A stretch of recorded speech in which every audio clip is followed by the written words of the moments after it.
Today we're diving into the table spread, or Surah Al-Ma'idah. It's a text that lays out a kind of divine blueprint for society, and it all starts with a huge question. I mean, think about it for a second. What really holds us together? Is it just laws, shared values, a common history?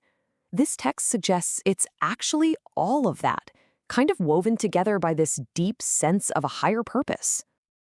So we're going to look at this not just as scripture, but as this really practical guide for how to live. Seriously, it gets into everything from what you can eat to how you build a just society. But according to this blueprint, it all has to start with you, with the individual. Right, so the blueprint starts at the most personal level possible. And the idea is pretty simple. You can't build a strong community if you don't first build strong individuals. And that whole foundation rests on some really clear core principles. At the very heart of it all is this one core concept, a clear line between what's okay, or halal, and what's forbidden, or haram. And this isn't just some random list of rules. It's meant to be a framework for living mindfully, and it touches on everything, but it's probably most famous for how it applies to food. And the text gets very specific here, spelling out exactly what's off the table. But this isn't just about creating a diet. The whole idea underneath it all is about being mindful. This belief that what we put into our bodies actually has a real spiritual impact. And this idea of purity, it goes way beyond just what you eat.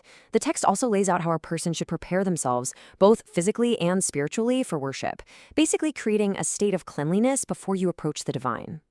That preparation is actually a very practical process. Verse 6 lays out this ritual called ablution, or wudu, in 4 pretty simple steps. It's a physical act, for sure, but it's meant to symbolize a much deeper spiritual cleansing, a way to focus your mind and your body for prayer. Okay, so once that personal foundation is set, the blueprint starts to zoom out. It moves from personal purity to the principles of public life, how you actually build the framework for a society that is fair and sticks together. And it all kicks off with a command that sounds simple, but is honestly huge. Right there in the very first verse, fulfill all contracts. And we're not just talking legal documents, we're talking about your word, your promises, your agreements. This is seen as the absolute bedrock of society because, hey, without trust, you don't really have a community, do you? From there, the text gets really direct about social responsibility. It lays out this clear, simple choice. You should actively work with others on things that are good and righteous. And you should actively refuse to work with others on things that are sinful or aggressive. It's a very clear line in the sand that's meant to guide the ethical direction of the whole community. But this whole framework of keeping promises and cooperating on good things, it's not just about being nice. It's all building towards a much higher goal. The ultimate prize is a society that is truly rooted in absolute justice. And this leads to what might be one of the most powerful ethical commands in the whole text. I mean, just think about what this is asking. Don't let your hatred for someone, for a whole group of people, stop you from being just. It completely reframes justice, not as a way to reward your friends, but as this universal principle that is most truly tested when you apply it to your enemies. So, you have these big abstract principles, but how do you drive them home? Well, the text looks to the past. It uses historical stories as these powerful case studies and, as cautionary tales of what happens when a community breaks its promises. So a big case study here focuses on the children of Israel in the time of Moses. Their whole journey is presented as this powerful lesson about faith, about obedience, and about the really serious consequences of hesitating at the worst possible moment. So the scene is set. Moses delivers the command from God. Go, enter the Holy Land. This is supposed to be it, the big finale of their whole journey, the fulfillment of their promise. This is their moment of truth. But right then, at that critical moment, they freeze. They let their fear of the people already in the land just completely overwhelm their faith. They basically tell their own prophet, we're not going in until you clear the way for us first. And the consequence for that failure of faith is just stark.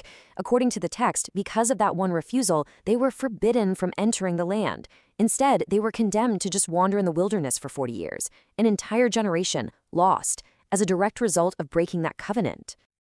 And, this isn't presented like some isolated incident.